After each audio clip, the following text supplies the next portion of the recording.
Olá, tudo bem com você? Vamos hoje estudar os elementos da narrativa. Você se lembra do que é uma narração? Todo texto em que houver fatos sendo contados numa sequência lógico-temporal, haverá ali uma narrativa presente. Então, desde uma simples piada até um romance literário, uma novela, se nós percebermos, não é, a sequência de fatos a serem desenvolvidos com certos elementos que agora vamos identificar, poderemos chamar aquele texto de narração ou composição narrativa. Muito bem. Para achar esses elementos, nós vamos ler um poema de Manuel Bandeira. Observe desde o título até a estética do poema, o tamanho dos versos, a disposição dos versos no poema. Até isto vai ser importante para que nós analisemos esses elementos presentes. Veja comigo agora.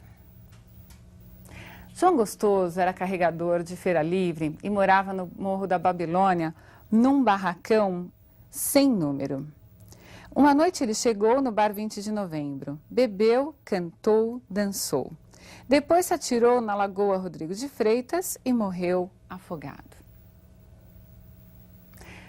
Você observou que o fato é simples. Manuel Bandeira leu mesmo uma notícia de jornal que falava de um homem que se suicidou, que se atirou na Lagoa Rodrigo de Freitas. A partir desse fato, desse enredo, ele criou uma composição literária. E nós vamos observar no poema do Bandeira quais são esses elementos presentes. De novo, vamos observar o poema e falar ponto a ponto dos elementos.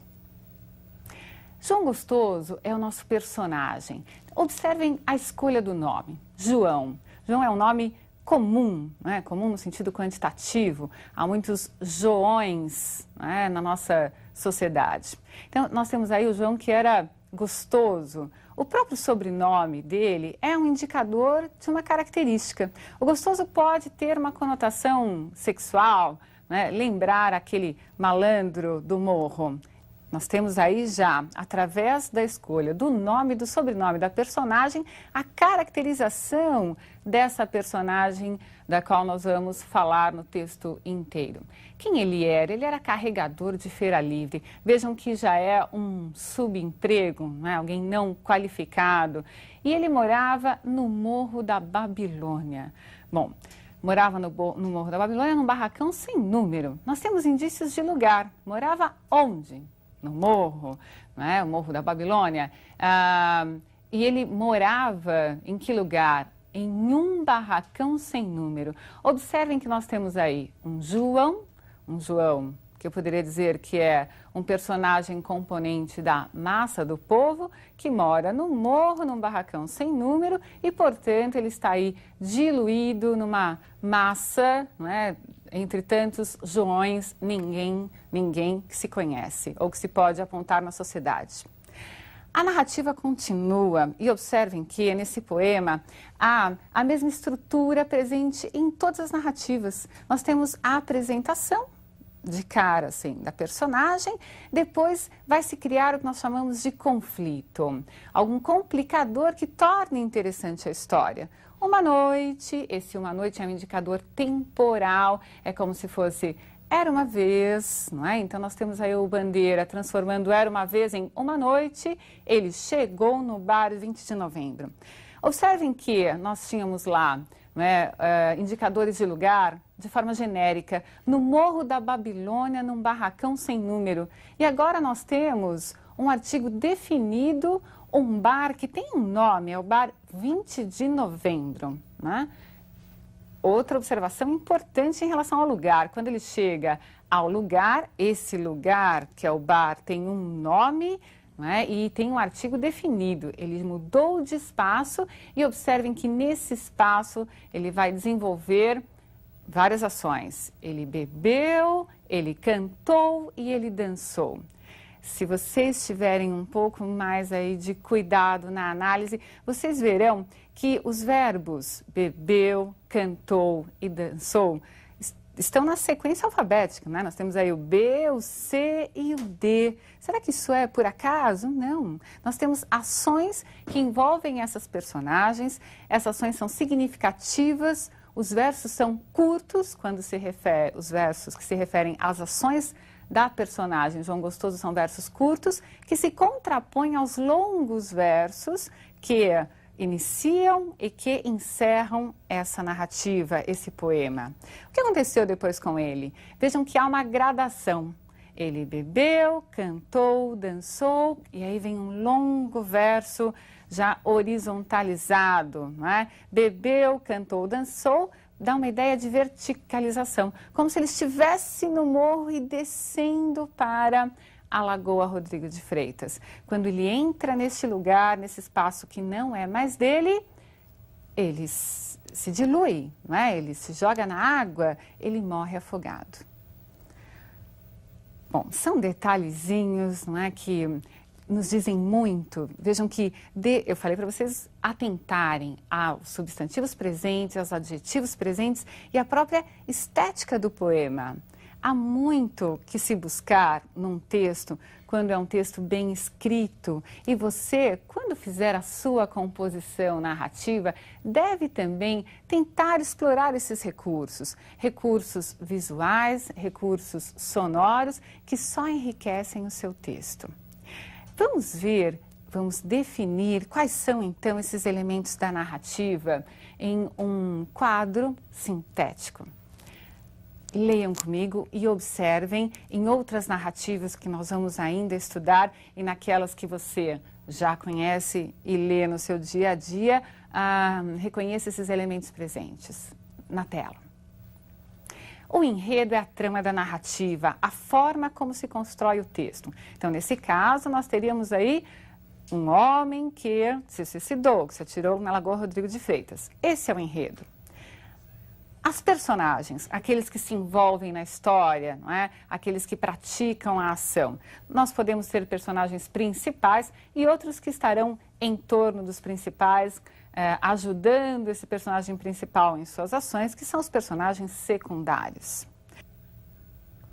Outro elemento importante da narrativa é o tempo, o momento em que ocorrem as ações. Esse tempo pode ser cronológico ou psicológico.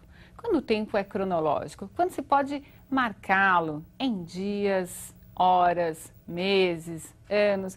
No nosso poema, por exemplo, indícios temporais são um dia, depois. Não é necessário que se precise esse tempo, não é? Um dia é uma generalização temporal, mas não há qualquer problema em relação a isso. É tal qual era uma vez que eu expliquei para você. O tempo psicológico se passa na cabeça da personagem. Então, é um tempo que não é medido. Um minuto pode parecer uma hora. Não é necessário que se precise o tempo, já que apenas para a personagem, para o seu fluxo de pensamento, ele se faz importante.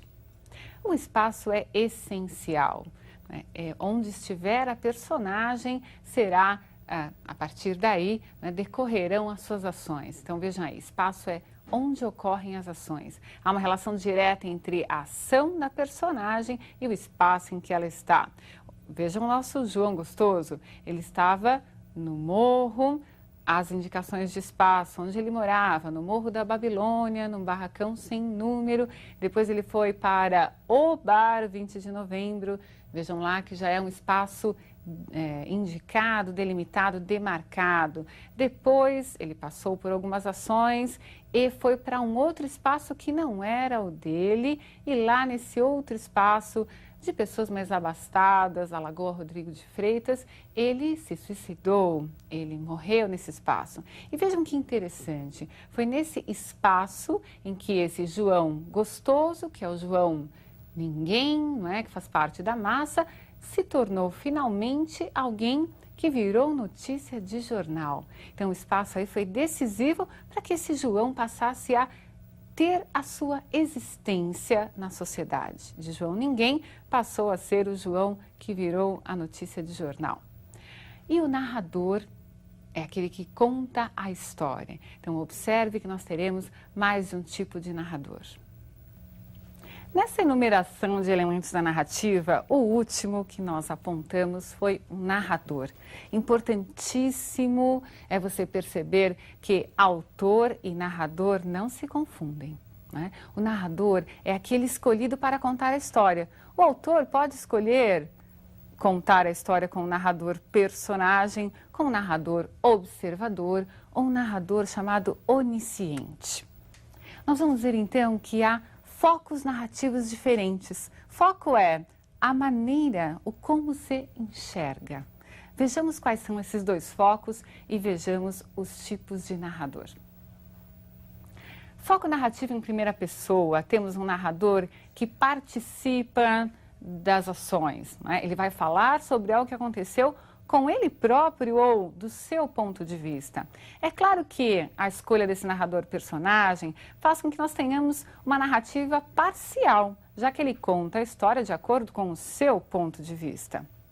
O narrador em terceira pessoa, o foco narrativo em terceira pessoa, né, pode ser aí dividido em narrador observador ou narrador onisciente. Então, o que é o narrador observador? É aquele que está vendo tudo.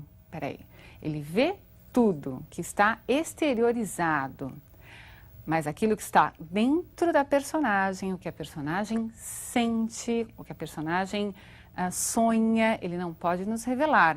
Enquanto que o narrador onisciente pode, inclusive, nos dizer quais são os pensamentos, os sonhos, as aspirações de uma personagem.